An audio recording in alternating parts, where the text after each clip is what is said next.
Halo Bapak Ibu Saudara-saudari terkasih, pendengar setia Renungan Harian dimanapun Anda berada. Selamat berjumpa kembali dalam edisi Renungan hari ini.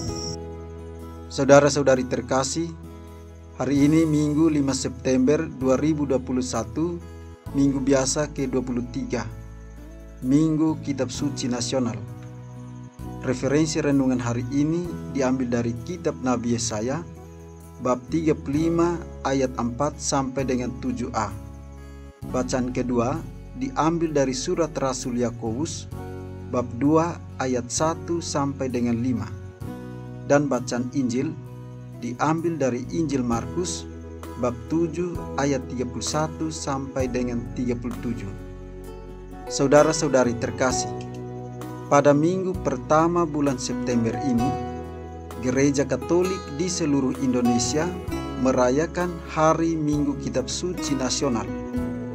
Salah satu tujuan utama perayaan ini adalah umat beriman semakin akrab dan lebih mengenal Kitab Suci sebagai cara bertumbuh dan lebih kuat di dalam iman.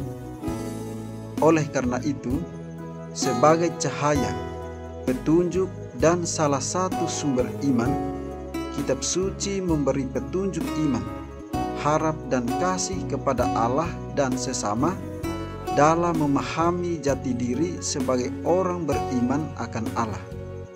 Saudara-saudari terkasih, pada hari Minggu Kitab Suci Nasional ini, kita diajak untuk semakin mencintai Kitab Suci dengan rajin membaca firman Tuhan, meresapkan dalam hati, dan menerapkannya di tengah-tengah kehidupan keluarga, tempat kerja, komunitas, dan lingkungan kita.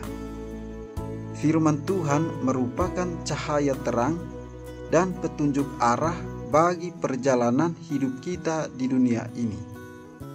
Jika kita mau mendengarkan, membaca, dan menaati sabda Tuhan, maka sudah dapat dipastikan bahwa hidup kita sedang berjalan di arah yang benar, yaitu arah yang akan membawa kita pada keselamatan. Saudara-saudari terkasih, bacaan hari ini memberi petunjuk tentang arti dan makna sebagai orang beriman, yakni menyadari bahwa beriman berarti tidak tawar hati. Beriman dengan tidak tawar hati berarti pertama-tama menyadari bahwa kita tidak akan takut kehilangan jati diri di saat kemalangan, karena kita tetap memiliki iman bahwa Tuhan akan menyelamatkan kita. Sebagai orang yang beriman akan Kristus, kita harus memiliki jati diri seperti Kristus, yang selalu mencintai diri dan sesamanya, bahkan menerima setiap derita salib sebagai cara terbaik mengaktualkan kasih yang nyata dan tugas yang diserahkan Bapa kepadanya.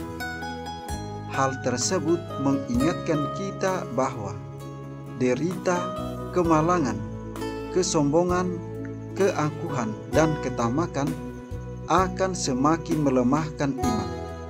Saudara-saudari terkasih, beriman berarti tidak membedakan sesama menurut kehendak hati kita yang jahat kepada orang-orang yang rendah, miskin, dan terpinggirkan, melainkan mengakui kesatuan kita dengan mereka dalam mencapai kekayaan dalam iman dan menjadi ahli waris kerajaan Allah kelak. Selain itu, beriman yang tidak tawar hati berarti kita menjadi orang-orang yang dapat mengantar orang lain kepada Kristus dan mereka memperoleh rahmat, cinta, dan keselamatan.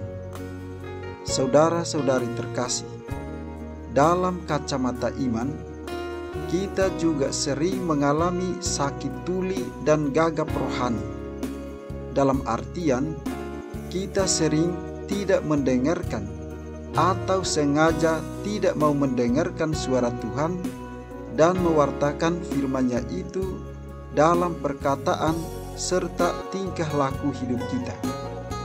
Santa Teresia dari Kalkuta mengajarkan kita bagaimana agar kita tidak menjadi tawar hati sebagai orang beriman, yakni dengan mencari Tuhan dalam keheningan dan doa. Pada bulan kitab suci ini, mari sebagai orang beriman, kita tidak membiarkan setiap orang yang datang pada kita pergi tanpa merasa lebih baik dan bahagia, berusaha menjadi ungkapan hidup dari kebaikan Tuhan yang terpancar dari wajah kita, kebaikan dalam mata kita, dan kebaikan dalam senyum kita. Marilah kita mohon berkat dari Tuhan Yang Maha Kuasa, kiranya Ia senantiasa memberkati kita di dalam seluruh tugas dan karya kita.